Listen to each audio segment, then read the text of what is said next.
Hi folks, welcome back to the Tullibody Serf's YouTube channel. My name's Moza, and this one is a bit of a special video. This one here is all about our community asset transfer request to Clackmannanshire Council to give you all the information you need, and also if you're going to put in a bit of feedback and a bit of recommendation or otherwise, it'll give you everything you need to do that as well. So without further ado, let's get into it. So if you've just tuned into this video not having a clue what I'm talking about, let me give you a very brief once over of it.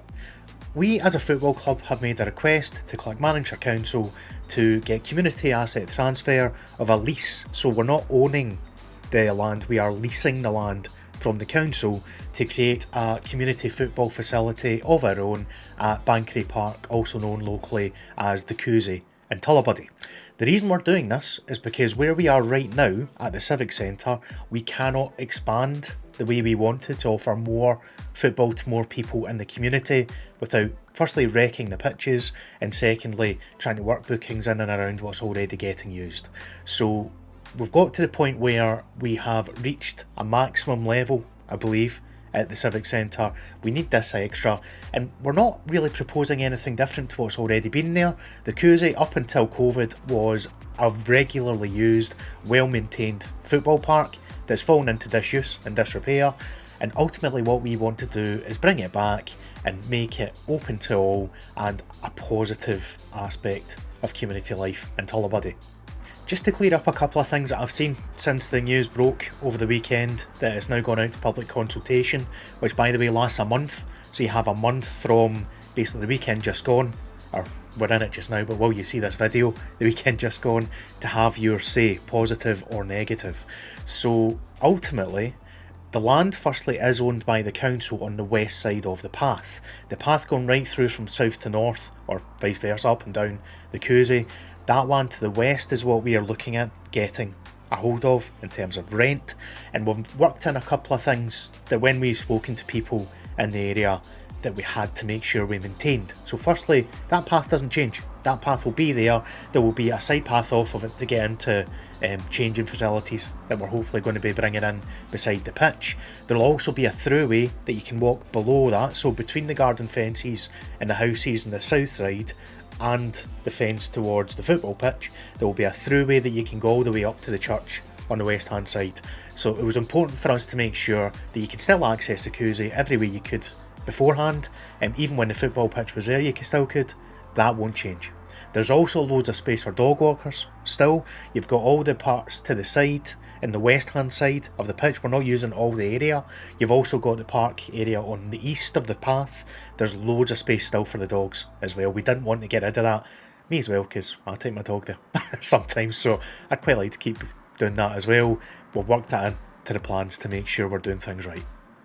So let's share some information about what we are actually proposing to do, because I've seen some people refer to kind of big building work and so on. That's not the case. Ultimately, it's just to get a home base of operations for the football club, which in itself is now becoming an SCIO, which is a community-owned charitable organisation, and that guarantees that every penny that goes into Tullibody Serfs is spent either on the football club to improve things, to provide services, or it goes to benefit the local community. Nobody makes any money off the club. We've set that in stone, and we've done that on purpose, just as we've put this request in for the Coosie. So ultimately, there's two stages to our plans. Stage one is simple. We bring the football pitch back, we get the grass cut, we get it marked, we get the goalmouse back installed, and one other key thing here, as well as a boundary fence around it like most football grounds would have, we also want to get changing facilities put in as well. So these would sit anywhere, when I show you the drawings just now, or the initial graphic we've made up, they will sit anywhere on the east side of the pitch, to the north side or the south side. They will be modular, so they can be moved. They're not permanent at this point. They would last for about 100 years if left there to their own devices, but it gives us the flexibility that if we couldn't do things long term at the Coosie, we could then move that to somewhere else, still have the same changing facilities, just at an alternative venue. So everything we've done in stage one of what our plans are temporary. They can be changed if things either don't work out or we need to go somewhere else.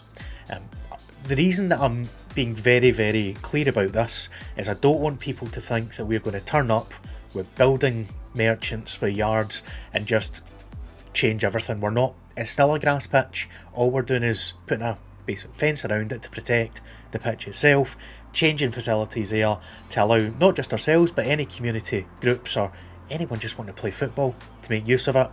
And the only other thing in stage 1 would be a wee storage container to keep all the equipment, all the balls, all that kind of thing as well. The reason that we are actually looking to do this in the first place is one of the things we want to do now as a charitable club is offer free football.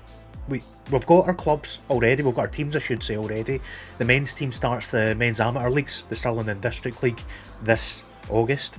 The women's team is now doing SFA festivals with a view to entering the Pyramid next season in the Biffa leagues. So we're in a great place for our men's adult teams and our women's adult teams. What we need to do now is offer up football to over 35s and to the youth as well. And the way we want to do this isn't necessarily through organised teams. We want to offer recreational football for fitness, for mental health, and generally just because it's a good thing to do in the local area. We will host either a Friday night or a Sunday, for example, open 7-a-sides. Anyone can come along on the day. We'll get the numbers in, bibs out, play some games, have a laugh. Nothing too structured, nothing too serious, and that's the direction we want to take this in. If someone wants to join a team, they can go out and find a team, generally. We will also have that potential in future years if we have an under-20s team, for example, as well. But the thing we really want to do is just offer football for all. And that's the idea behind these plans for the Coosie. We cannot do that at the Civic just now, just because of the sheer volume of use down there. And so that's basically the theory behind it, and it allows us to expand as a club and hopefully do more good in the community. So that hopefully will kind of clear up some misconceptions about the plans themselves. Phase 2 is where things change slightly.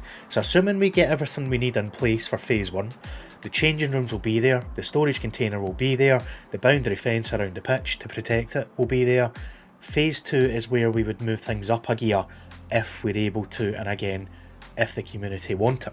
So firstly, it would allow us to have an all-weather pitch installed rather than a grass pitch. We'd naturally need to get funding for that, and we've got funding sources we can use for that just now, but we want to do this gradually and do it the right way. It would allow the pitch to be used year round, not just when the weather's good enough, and it would allow us to do more on it as well without knackering out the grass. So again, when we get to a stage where we're ready to expand further, this is where phase 2 would be appropriate to bring up and see if we're able to get that done. So with an all-weather pitch, we'd also look to make a temporary stand on the north side away from the houses. And this is another really important thing. The way this is all going to be set up, any spectators will be kept on the north side away from the residential properties. That's been done on purpose as well, for things like concerns about noise. For example, I've seen foul language being referred to by one or two people. This mitigates the circumstances, I think is the easiest way to put it. All the spectators will be on the side far away from those houses and gardens, maybe down the side of the goals as well if need be, but on this side, on the south side where the houses are, will only be the teams and the coaches and dugouts basically. There might not even need dugouts initially, they'll probably come along at some point. Again, they'll be movable and temporary in nature. With an all-weather pitch, there are one or two other things we'd need to do. So if there's a spectator stand there, which would be a converted storage container as well in itself, so again, we're looking to do things as environmentally friendly as possible. The pitch itself, we do have a potential agreement in place depending on time that we would have the carpet sorted, so we would just need to fund the under layers and the work on that to get things ready for it. We would also potentially look to add another temporary porta cabin building for community use that would be open again for anyone to use at any time. That can be for kind of community work, for potentially like internet access for people that might not have it. There's all sorts. Multi-use is the best way to put it, I think, for that. A space that we can do anything with, and people in the community can do anything with. Waterproof, away from the elements. I know the Civic has that already, but more space I don't think can hurt, because for a growing town of our size, I don't think we have enough of it here, and it goes for all of Clackmannanshire, to be honest. There's not enough community facilities, community buildings, just for general use that are affordable as well. And affordability is the other big driver behind these plans, if and when we have an all-weather pitch. Right now, if you go to Lawrence Hill, you need to pay almost £50 to hire a third of that pitch for an hour of training, which is why this is our long-term plan. It's not affordable, and there are not enough all-weather pitches in the Clackmannanshire area for anyone to play football, be it youths, be it adults, and there's just not enough provisions out there. We can hopefully help to turn the tide on that, because it wouldn't just be for our use, it would be for all teams and groups in the area. We would also, as part of this, promise to make it affordable as well, so that's a big driver behind it, and we wouldn't be doing this to make tons of money off it, and even then we couldn't, because every penny that goes into the club, as I've said, it's written in the Constitution, must be spent on the local area or on the club and its members. The only other thing really to mention when it comes to stage 2, I've had questions about floodlights. They're not in our plans right now.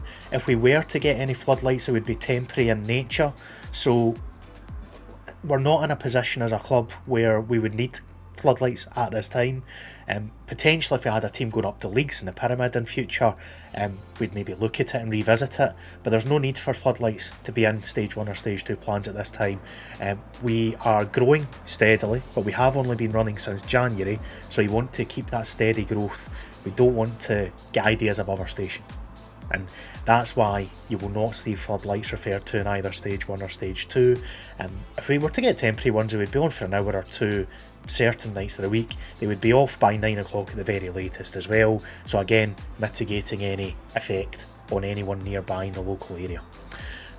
But other than that, I think that covers things off well. I've linked down in the description all sorts of details, proper details about the plans. There's a dimensions graphic down there. You can see exactly what the measurements are, and there's about 2.5 metres of a gap between the garden fencing and where our land would start for the football facility, allowing that throughway. We might actually get to the council to put a path down there. One of the other concerns was about access and parking, which we're working on as well. There is an area beside the building that's already there that has kind of just gravel. It's used for parking at the moment.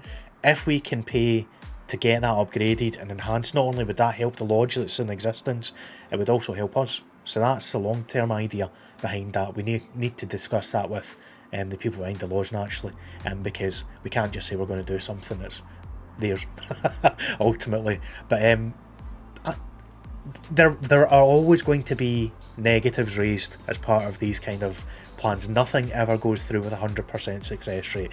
I'm really keen that if anyone has any concerns or any feedback for us, please talk to us. Please talk to me, not just the club. My email address is in this video description as well, and I'm more than happy to have conversations or even phone calls, whatever it takes, to try and alleviate any concerns. My goal with this video is not just to give you more information, but also to put a face to a name. If you don't know me already, come and speak to me. If there's anything you're not sure of or you're worried about, we've already made changes to our initial plans, having spoken to people that live in the area, and that's what we need to do. We are a community club, want to do the right thing for and by Tullibody, and ultimately we can only do that if people speak to us, so please do so.